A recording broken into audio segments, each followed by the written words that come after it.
Hey everybody, it is Majin Slayer here today for you guys. I got a Dueling Book high rated replay.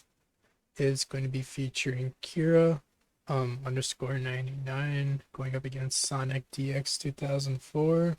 Remember to go and check out the July underscore TCG Discord server. Really nice Discord server to play in remote duels, get deck list advice, or just to come and hang out. So yeah, let's go and get started. So tie, another tie. You see Sonic DX win the RPS here. See 41 versus 42. Opening hands are going to be Valor, Blaze, Fusion Destiny, Rocks, Ash Blossom. So we got Prank Kids with the DP package going up against Boots, Droplet, Foolish Burial, Nibiru, Pogblade.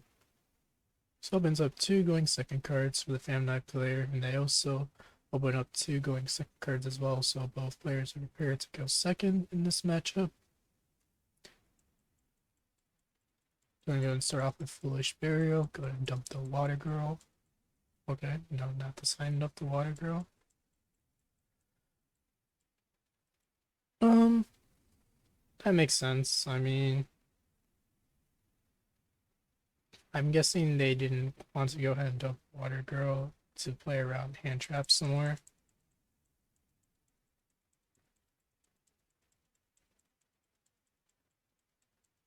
Go ahead, Boots. Go into Almirage. Go ahead, add Shade Brigandine. Shade Brigandine. Turn that into Link Spider. Link Spider, Almirage into Verte. Go ahead, pay 2k. Go ahead, Chain Valor. So I don't like the Almirage play. It just loses to every single hand trap. Like, I understand that like it protects with like the Brave Engine, it's a little bit more better because you know you have Griffin to protect you from stuff like Valor and Imperm. But I mean, I just never felt like it was worth it to me to just go all in and just basically admit to your opponent, yeah, I bricked. But I guess it's whatever at this point. Go ahead, draw, pass, top decks into a Nibiru. Go ahead, activate field spell. Field spell effect, go ahead, add the fire. Go ahead, go into Meow. Field spell as Chain Link 2. Bring out the winds. Go turn those into the Doodle Doo. Doodle Doo is Chain Link 2. Go ahead, add the pranks. Dump the fusion spell. Switch summon out water. Go ahead on that summon. Go ahead, use the Nibiru there. Yeah, wants to do that before they get priority to go ahead and tribute the card and add back um the fusion spell and Frank Kid's monster. Go ahead, Fusion Destiny. Dump Dasher Celestial, bring out DP. DP effect Chain Pogblade. But they can just end with the continuous spell and go ahead and move on towards end phase. Could put back Miamu, put back Doodle Doo, back Fire. Good draws into the Draco back. Go ahead and top decks into the Artifact Scythe. And yep, they just go ahead and hit defeat there. Moving on to game 2. We are going to see Fateful Adventure, Aquamancer, Fusion Destiny, right? Place. And for Fan Night player, they have double anti-spell, boots, troll, and right. So has two hard going first cards plus troll. Let's start off with right. Token, place the Fateful Adventure to the spell and trap zone. Normal summon out boots. Effect to go ahead and add the Draco back. Effects, go ahead, add the Griffin Rider. Discard Draco back effect to re-equip. Go ahead, bring out Griffin. Can go into the Almirage there. Boots effects, add Shade Brigandine. Shade, turn that into Link Spider. Turn those into the Verti Anaconda.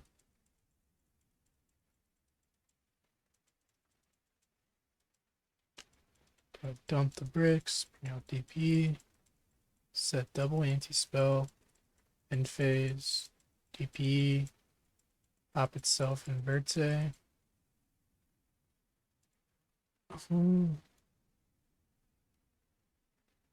What's the reasoning on why you want to pop the Verte and DP? I understand, like I do it sometimes too, but that's normally when I go full combo and I have like Rusty in my extra monster zone plus the Verte and then the DP, and then I have a break story pop that I want to take advantage of. So that's why I go ahead and just pop my own Verte Anaconda, but it's kind of the point in doing this here because you know, Verte 500 attack, but it just takes damage for you in case they can break your board. Or it softens up a little bit of the damage. Plus, if they don't get rid of it, you know, it's a link too. You know, you have that to go into Rusty for next turn. I don't really see the point in popping it unless if someone can comment down below the reasoning why. But it looks like they're just gonna go ahead and admit defeat there. Moving on to game 3. You're gonna see Pranked player open up with double right, Faithful Venture, Water, and Fusion Destiny. So sees one of their bricks. Then the Ammonite player, sorry, has Fusion Destiny, Dasher, Gloves, Called By, and Cloak. So that's 2 PK names, but no extender.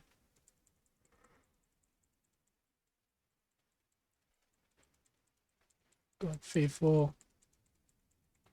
Well, technically it is Prank Kids, and I actually have seen some deck lists opt to play more than one now that I think about it because of its ability to chain block, and you're able to like protect the first kid from Ash Blossom. Go ahead, Faithful Venture effect. Go ahead, the Draco back. Or no, they start off with this first, then right, bring out token, trigger to add Draco back. Now they're going to go ahead and use it for discard fodder. Searched out the Griffin, normal summon water, go into Meow Meow, water effects, and bring out the winds.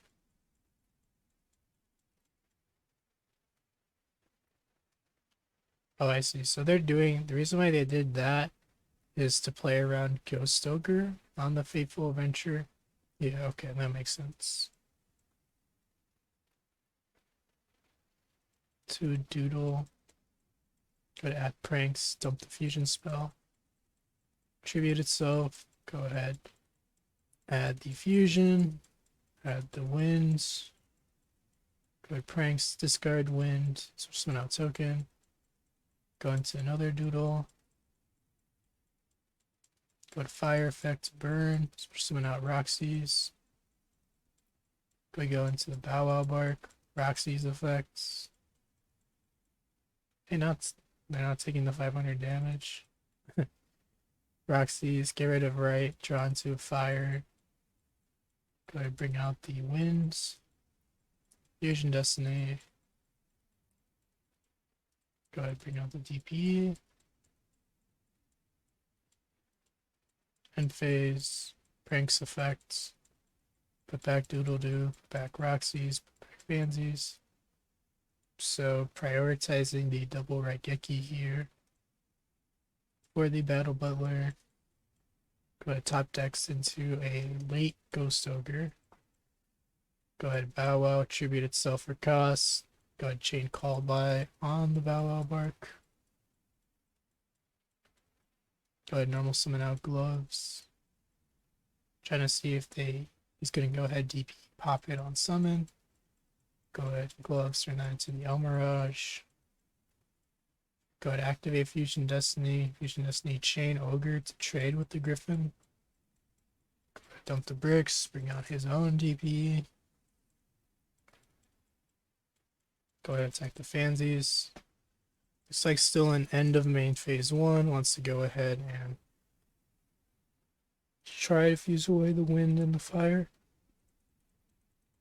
He's gonna go and chain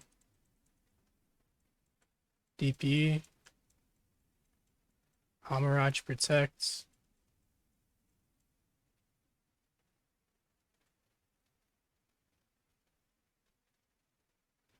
Yep, so it only protects from your opponent's card effects and not by your own card effects, so he was able to pop itself still. And the wind, so he can't fusion summon. So it just fizzles. DP graveyard effect. Then go for Riot Gloves graveyard effect. Go ahead, dump boots. Boots. Go ahead and search out a Pog Blade. Go ahead, set Pog Blade. Pass turn. Top decks into a Ghost Ogre. DPs come back. Go ahead. DP effect, chain Pog Blade. Then Draco back. Then DP effect. Go ahead, destroy itself. Pop the pranks. Graveyard effects. Faithful Adventurer. Go ahead, add the Water Girl.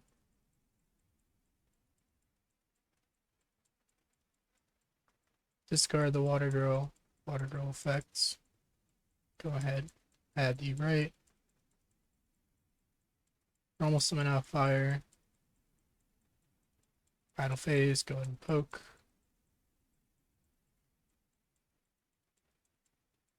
And set the right. So bluff, pass, top decks into a boots. Dasher effect, go ahead and try to bring out the boots.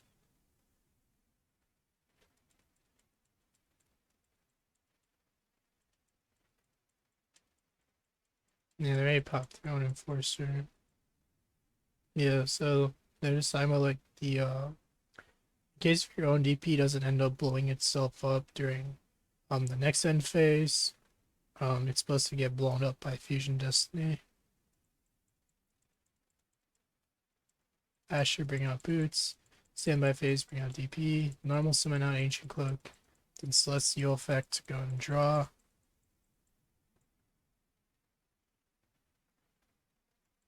Go ahead and top decks into the Torn Scales plus Ghost Ogre.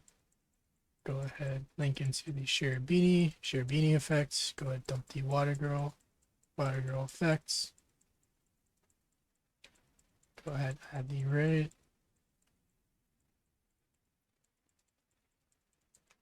Alright, bring out the token.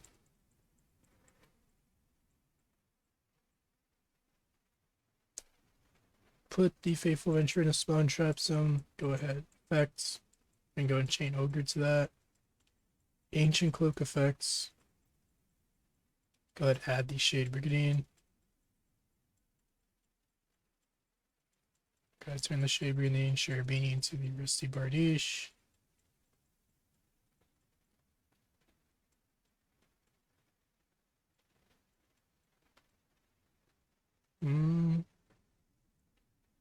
It would have been better for them to nib on the summon of a Shade Brigandine because the Cherubini was the third summon, the token was the fourth summon, and then the Shade Brigandine was the fifth summon. So the deck is known for link climbing into the Rusty Bardiche. That's why if you try to do like back in like the older style of like previous format where if you try to go ahead and make Appaloosa before you summon out your Rusty, people who actually know the deck would know that to nib you on that point before you would be able to get out the Rusty Bardiche, because the point of playing the BA package before was so that now it's easier to link climb into your Rusty Bardiche. But if you never get the Rusty Bardiche out of the extra deck, it becomes so hard to do so for following turns. Because this Fog Blade is going to fall off after Nib tributes off the opponent's DP.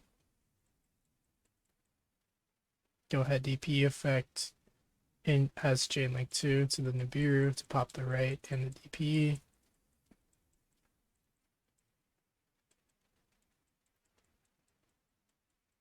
Go ahead, Pog Blade, bring out Rusty Bardiche. Rusty effects. And yep, there's gonna go admit defeat there. So we are going to go ahead and see the Fam Knight player win the match there, 2-1. Um, the Brankhead player could have honestly held on to for the Nibiru until like the end of the combo, really, but Dazer didn't really know when to like hand trap them, make like the better use of their interruptions. But yeah, we can go ahead and see that the match was about almost 21 minutes long, so not that bad at all. And yeah, so that's gonna be it for the video. Remember, if you guys enjoyed it, please like, share it with your buddies, and yeah, hope you guys have a nice day. Peace.